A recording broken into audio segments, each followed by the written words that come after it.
जय श्रीराम मित्रांनो, जय अग्रिकॉली. कशा आहेत सर्व?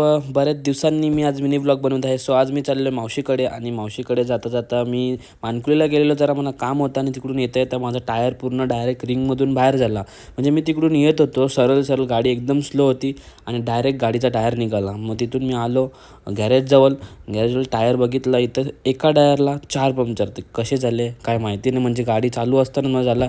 नंतर आलो, मस्तपैकी टायर बनवला. नंतर आलो डायरेक्ट मावशीकडे इकडे बघा, मावशीकडे आज सत्यनारायणाची पूजा होती. इकडे पूजा उरकलेली आहे आणि मी जरा खूप उशिरा झालो कारण की टायराला जवळजवळ 1.5 घंटा गेला.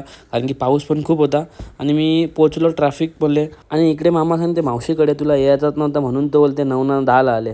तर मामाला काय सांगू मी माझी परिस्थिती कशी. आणि इकडे म्हणते मला झे ब्लॉगमध्ये लवकर, मला बोलते केव्हा झे नाही तू. आणि इकडे मोठी आई मस्तपैकी आराम करते कारण की आता आईचा पाय बरा झालेला आहे. इकडे मावशीचा पण आलेले आहेत.